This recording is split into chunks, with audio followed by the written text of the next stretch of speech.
Donc, quel parfum! Hein, il doit être aussi puissant que notre ami demi-dieu. Passé l'époque où l'industrie cinématographique en Côte d'Ivoire était de celles qui faisaient parler d'elle, où les salles de cinéma entraînaient du beau monde. Aujourd'hui, seuls quelques films font l'affiche des salles de cinéma. À ce sujet, une préoccupation demeure, le manque de formation. Aujourd'hui, il y a beaucoup de personnes qui viennent se former un peu sur le tas. Tous ces métiers-là s'apprennent. Être acteur est un métier, il faut l'apprendre.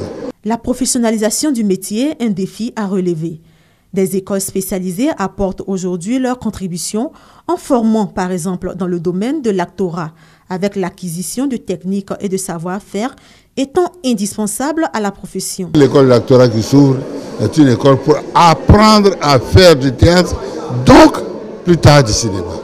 Les acteurs et le cinéma ivoirien pourront ainsi être plus compétitifs au plan national et international. C'est de créer les conditions d'une formation efficiente qui donne la possibilité à des personnes qui veulent embrasser ce métier d'être complets et donc d'être dans leur prestation des personnes qui peuvent prester en Côte d'Ivoire, en France, aux États-Unis, un peu partout. Donc il faut leur donner cette science-là. Le cinéma est une industrie qui compte dans le PIB des pays comme le Nigeria, qui aujourd'hui est une puissance économique.